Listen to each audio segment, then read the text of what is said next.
আসসালামু আলাইকুম, আশা করি সবাই ভালো আছেন। নতুন একটা টিউটোরিয়ালে আপনাকে স্বাগতম। আজকে আমরা শিখব কিভাবে একটা পাওয়ারপয়েন্ট স্লাইড থেকে আমরা যে কোনো একটা স্লাইড গুগল স্লাইডে কনভার্ট কিভাবে করতে পারি, এটা আমরা আজকে শিখব। এর জন্য আমরা প্রথমে পাওয়ারপয়েন্ট সফটওয়্যারটা চলে আসলাম। পাওয়ারপয়েন্ট সফটওয়্যারটা চলে আসার পর আমরা এখান থেকে ফাইল অপশনে গেলাম। এরপর এখানে সেভ এস, এরপর আমরা এখানে সেভ দিলাম।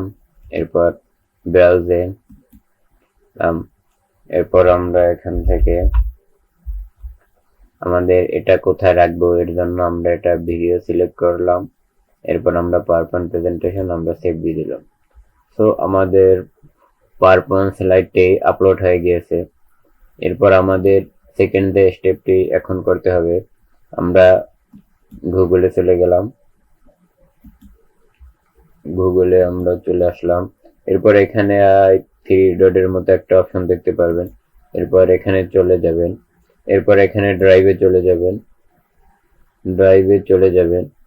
এরপর এখানে নিউতে চলে যাবেন। এরপর এখানে দেখবেন বিভিন্ন ধরনের এখানে আছে option: folder, file upload, Google Docs, Google Sheet, Google Slide, Google Form. এরপর আমরা এখানে ফাইল আপলোডে চলে যাব। ফাইল আপলোডে চলে যাওয়ার পর আমরা ভিডিওতে চলে যাব। এরপর আমরা এটা ওপেন করলাম। এরপর এখান থেকে এটা আপলোড হতে একটু সময় টাইম লাগবে, আমরা এর জন্য হালকা একটু অপেক্ষা আমাদের করা দরকার।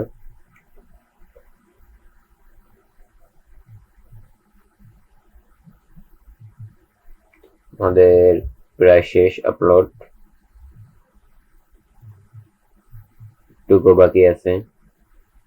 তো আমাদের এখানে আমাদের পাওয়ারপয়েন্ট প্রেজেন্টেশনটা আপলোড করা শেষ। এরপর আমরা এখানে রাইট বাটন ক্লিক করব। রাইট বাটন ক্লিক করার পর এখান থেকে আমরা চলে আসব ওপেন উইথ, এখানে চলে আসব। এরপর আমরা গুগল স্লাইডে চলে যাব।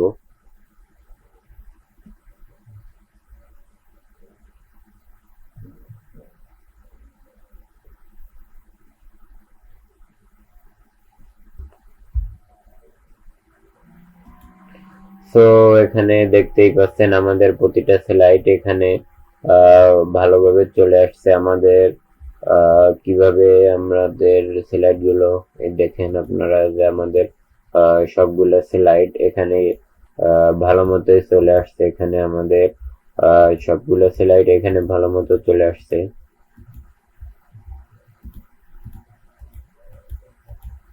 তো আমরা আজকে খুব গুরুত্বপূর্ণ একটা জিনিস শিখে নিলাম কিভাবে।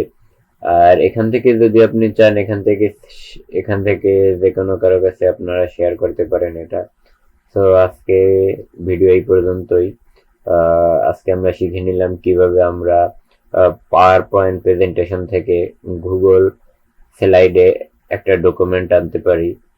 তো ওই হিসেবে বলবো, আমার চ্যানেলটি যদি এখন পর্যন্ত সাবস্ক্রাইব করে না থাকেন, সাবস্ক্রাইব করে পাশে থাকবেন। তো আসসালামু আলাইকুম।